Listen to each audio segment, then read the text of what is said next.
sadar dirinya manusia, dekat dengan Allah. Cuma bedanya manusia dengan setan, kalau setan salah, tidak mau tobat. Kalau manusia salah, mau tobat.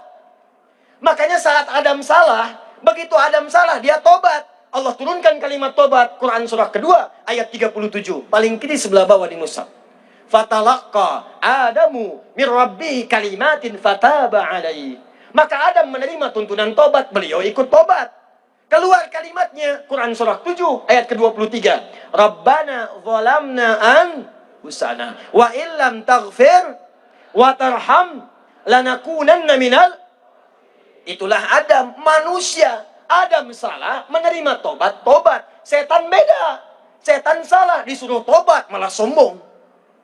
Setan salah. Kata Allah, kamu tobat, salah kamu. Turun Quran surah ke-7 ayat 12. Kata Allah, ma mana'aka alla tasjuda idh amartuk. Hei, kamu kenapa nggak mau sujud saat saya perintahkan? Bukan sujudnya, Tan. Kamu nggak sujud pun tidak akan merubah status saya sebagai Tuhan. Kalian tidak sholat pun, teman-teman nggak sholat pun, tidak akan menurunkan status Allah sebagai Rabbul Alamin. Cuman kata Allah, ini perintah saya. Kenapa kamu nggak mau sujud? Apa jawabnya? Bukan tobat, malah keluar kalimat kesombongannya. Ana khairum minhu. Khalaqtani min narin wa khalaqtahu min tin. Saya lebih hebat dibandingkan dengan dia. Engkau ciptakan saya dari api, kau ciptakan dia dari tanah. Tidak level yang hebat sujud kepada yang rendah.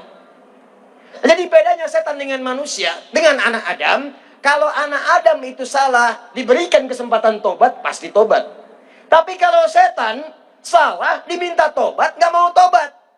Jadi kalau ada manusia berbuat salah, kemudian dia tobat, maka itulah sesungguhnya manusia yang sejati. Tapi kalau ada orang berbuat salah, nggak mau tobat, patut dipertanyakan. Jangan-jangan ini bukan manusia, jangan-jangan setan yang menyamar dalam wujud manusia. Allah yang menyampaikan itu. Qul a'udzu birabbin malikin ilahin min syarril waswasil khan alladzi yuwaswisu fi sudurin nas minal jinnati wan nas. Bagian yang pertama.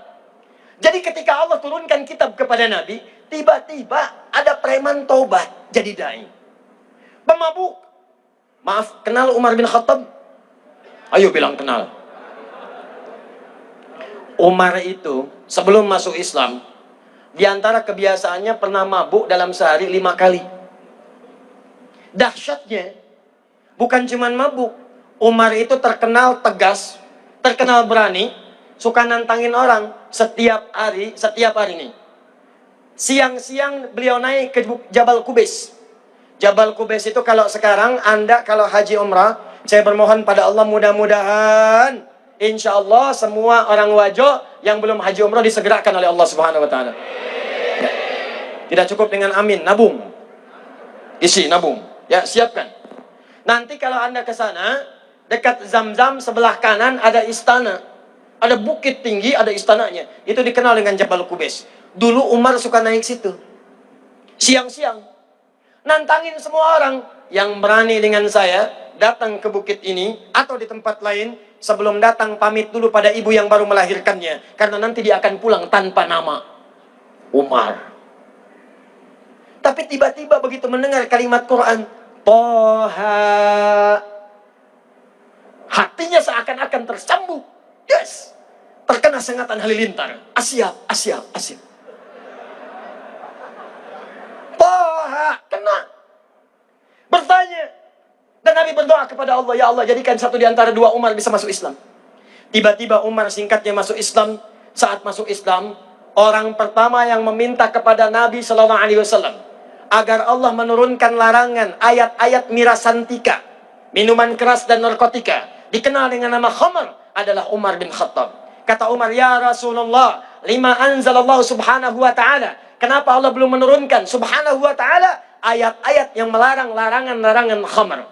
Sampai turunlah Quran surah kelima Al-Ma'idah ayat 90-91 itu, paling kanan sebelah atas di mushaf. Innamal khamru wal maisiru wal azlamu, dan seterusnya sampai rijsun min amali syaitani fajtanibu.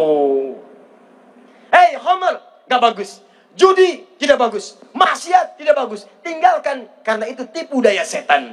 Jadi kalau ada orang mabuk sedang dipengaruhi setan, orang judi dipengaruhi setan, orang maksiat dipengaruhi setan, kata Allah tinggalkan semua itu. Tahukah Anda berdasarkan keterangan siapa ayat itu turun? Berdasarkan permintaan Umar bin Khattab.